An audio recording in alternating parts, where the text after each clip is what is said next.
నేను కూడా నా పాత పర్సనల్ ఎక్స్పీరియన్స్ ఒకటి చెప్తాను.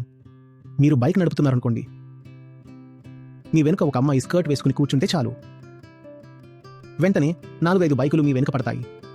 ఇప్పుడు చెప్పండి, ఆ అమ్మాయికి డ్రైవింగ్ మీద ఎంత కాన్ఫిడెన్స్ మిగులుతుంది? మీ ఇంట్లో కూడా ఆడపిల్లలు, అక్కా చెల్లెళ్ళు ఉంటారు కదా, వాళ్ళ పరిస్థితి ఏంటి?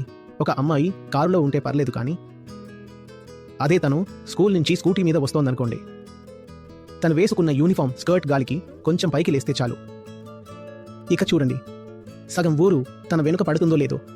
అలా సగం ఊరు వెనుక పడినప్పుడు డ్రైవింగ్ మీద ధ్యాస తప్పుతుంది, చేతులు వణుకుతాయి, బండి వేగం తగ్గిపోతుంది, ఎక్కడ టర్న్ తీసుకోవాలో మర్చిపోతారు, కనీసం ఇండికేటర్ వేయడం కూడా గుర్తుండదు. మీరు బండి నడుపుతున్నప్పుడు ఇటువైపున్న తోడేళ్లు నన్ను చూస్తున్నాయా, అటువైపున్న తోడేళ్లు నన్ను గమనిస్తున్నాయా అని ప్రతి క్షణం భయపడుతూ ఉండాలి.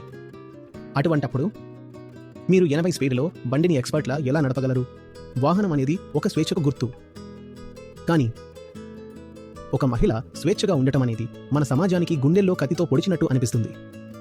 ఒక్కసారి స్టీరింగ్ను ఒక అమ్మాయి చేతికి ఇచ్చి చూడండి, మీరు చాలా ప్రశాంతంగా నిద్రపోగలరు. కుదుపులు లేకుండా ప్రయాణం సాఫీగా సాగుతుంది. ఇది రోడ్డు మీద మాత్రమే కాదు, జీవితంలో కూడా వాహనం యొక్క స్టీరింగ్ను మహిళలకు ఇవ్వడం నేర్చుకోండి.